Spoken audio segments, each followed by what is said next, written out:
Cristiano Ronaldo su kan ti zel thawang e pawh ni se Cristiano Ronaldo hianin interviewer thenkhat ama haters chang let fak mai ni ke chu hi a tha ka tia poimo ka tia player te hianin an mani chanchin hi an mani du da nang hianin an control ve tur ani media te hianin an du da hianin ting hianin thu pu chop le thu bel chian dolo mang te hianin ten news te hi lo siam hin chinga mainstream media ho hian mo commentator chen khate pe chon in mi e Portugal te match an khel lai nge te pon Cristiano Ronaldo hi a chanchin hi a chezong ten zukhan soidua angai ina amlo Ronaldo hi tenga ron tong chuak ngam hi a tha khatia tuna hiamin a haters pakhat hi changlet fak dona kan ria kanga chumi ma chon he kan en ho lokang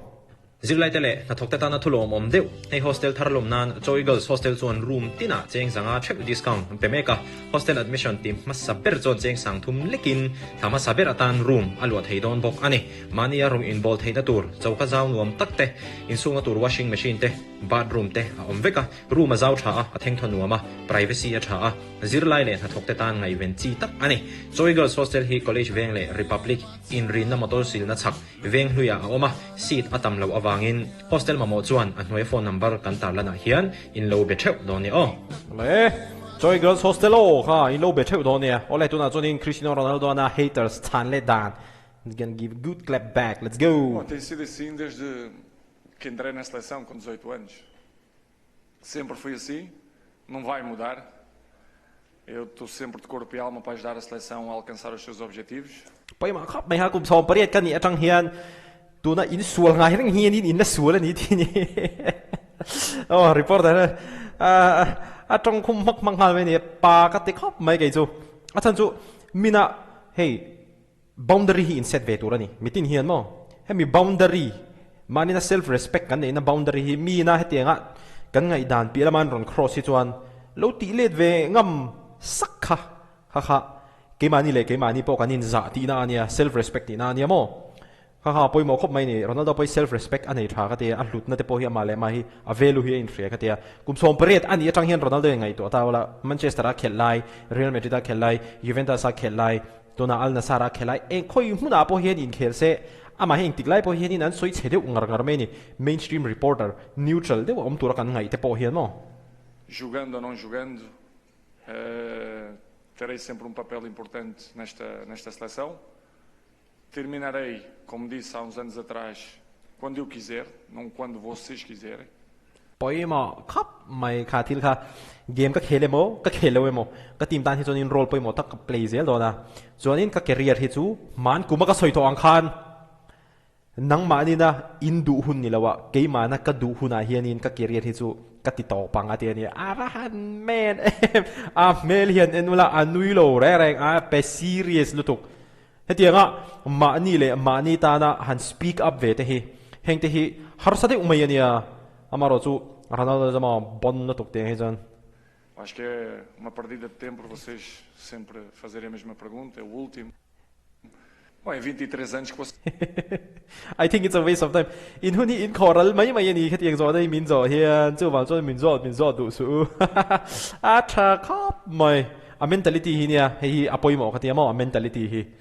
hei wang hi nia greatest of all time ni hi a phu em na than a mentality hi mi god mindset kan ti hi mo vocês tentam me matar. It's been 22 years trying to kill me Que não vale a pena. kum som ni pathum chung chu ke hi min ti mol pho min soi chiat in tuma amaro chu athok lo ti in ria an mani mai chada mo É waste of time. a waste of time hunin khora la ne ate ne a mindset hi a bon ka ti men san chu I pet gol to zong a khoi gol nge itana la poimo oberan tia an zota player tang te kha chu in ria lo pon poi jong lo ma se soi lo me ha chu chon midang te kha chuanin chu mi club laka ka pet gol chu mi ka pet gol awa chen kan champion theina chu te kha an tia amaro chu Ronaldo chuan mo katana gol poimo ber chu ka khung le tu ra hi ni ti dai mai ne mindset a khamo kha poimo lutok Não vale a pena. Tentam. Não vale. Tendon kha Portuguese trong tendon trying ti na ni tianga there is no point in trying tum boy tu to su mà gì lo ti khu mà này hàng bốn này Não vale a pena. Não vale a pena. E é uma questão que eu estou completamente acostumado. Há uns que gostam mais, uns que gostam menos. Faz parte. Eu também tenho as minhas preferências. Qual é a outra pergunta que tu disseste? What was the other question that you asked? Natia, so the report here in Portuguese fans that ang message. A mensagem para os portugueses é sempre... É os que estão em Portugal e os que estão cá, esses são fiéis. Esses Portuguese te le tu na helai mun amiron ente hitu an loyal kala ka hian loyal ke mani la ka hian an rin o me mani ani hitu ni minti be dong ve ngai lo kan lama hian an tang renga ni ate ni hi poimo khop mai não falham. Estão sempre do nosso lado. Estão sempre do meu lado. they are always on my side hei poimo ve ni mi hringa hi chuan mo Ronaldo tang hi thil ka zir chua poimo te pakha chu ka share ve mai chewa nang ni panin du le in na lo apply ve ola he I entinan ril ru thade upuin tian kan lo om ve top ta thil kan ti ve ta amaro chu ril ru thade upu kha tianga thil kan ti keima ni advantage amin lo lak tum ang chi ho te hi mo ka chapo chu ka in ti chu lo amaro chu kha tianga keima advantage ha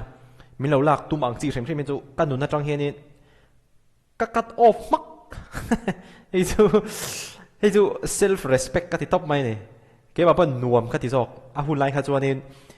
kan relationship te kan in lei chin na te chiat phang ti te kha chu hlom ve thaw amaro chu kha tiang ani ta kha chuanin mak kha han mai ha poimo ve lu tu mani le mani boundary in set ve te khamo self respect kha poimo Tudo o resto é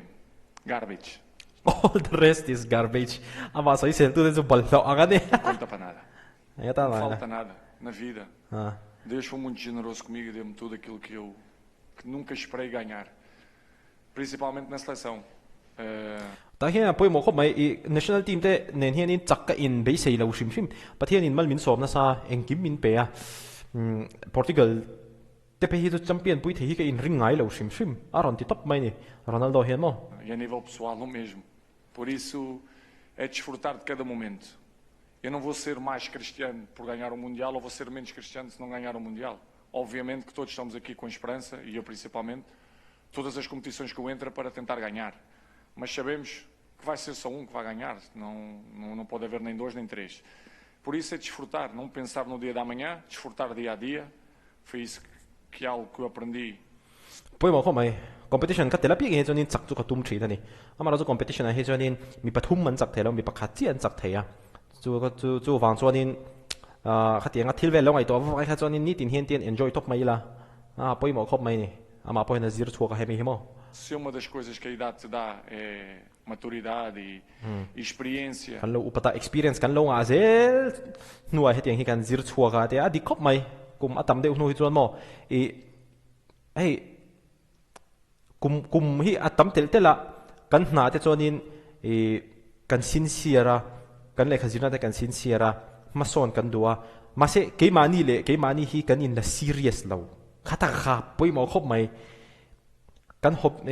kan professional life a chonin sincere tur ania ma se ke mani ta ka hi chu serious lo tur hi lo nia hetiang ke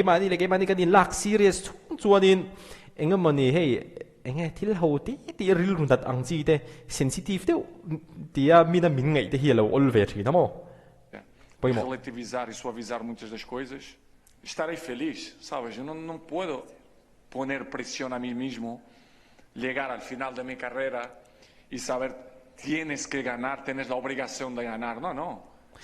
ke ma pressure ka in pedulo ichak turani ichak ngei turani khatiang pressure ka ke ma ka in pedulo